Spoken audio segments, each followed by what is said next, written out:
ஒரு 25,000 ரூபா சம்பளம் வாங்குறான். சும்மா உதாரணத்துக்கு எடுத்துங்க.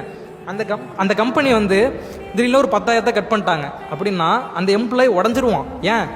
கார் டியூ இருக்குது, வீட்டுக்கு டியூ இருக்குது, இஎம்ஐ கட்டணும், ஃபோனுக்கு டியூ இருக்குது, எல்லாமே இருக்கும். அப்படி இருக்கும்போது அவனோட கமிட்மெண்ட் ஒரு 10,000 ரூபா கம்மியானோடனே ஒரே ஒரு மாதம் தான் கம்மியாக இருக்கும், உடஞ்சி போயிடுவான். அதே ஒரு பிஸ்னஸ் மேன், ஒரு ஆண்டர்பிரனர் பார்த்தீங்கன்னா அவனோட வருஷ வருமானமே 1 கோடியாக தான் இருக்கும். அதே பார்த்தீங்கன்னா அதே வருஷம் அவன் 20 கோடி ரூபா லாஸ் பண்ணியிருப்பான். அப்படி இருந்தும் அவன் அடுத்த 6 மாதத்தில் எல்லாத்தையும் கிளியர் பண்ணிவிட்டு எழுந்து மறுபடியும் ஓட ஆரம்பிச்சிருவான். அந்த மைண்ட் செட் பார்த்தீங்கன்னா எல்லாருக்கும் வராது. இதில் யார் சஸ்டைனாக தனித்து நிற்க முடியுங்கிற அந்த மைண்ட் செட் யாருக்கெல்லாம் இருக்கோ அவங்களால மட்டும்தான் அந்த பிஸ்னஸ்லேயோ ஆண்டர்பிரினர்ஷிப்லேயோ ஒரு ஸ்டேபிளாக நிற்க முடியும். அதுக்கு பார்த்தீங்கன்னா உங்களோட லீடர்ஷிப் ஸ்கில்ஸை வந்து நீங்கள் இம்ப்ரூவ் பண்ணிக்கணும். அதாவது ஆளுமை திறன்னு சொல்லுவாங்க. அதை வந்து நீங்கள் ரொம்ப ரொம்ப அதிகமாக இம்ப்ரூவ் பண்ணிக்கணும்.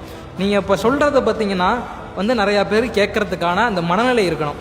இன்னும் வந்து கான்டெக்ட்ஸ் அப்படிங்கிறது வந்து பார்த்தீங்கன்னா ரொம்ப ரொம்ப முக்கியமான ஒரு விஷயம். இப்போ வந்து ஒருத்தர் வரார்,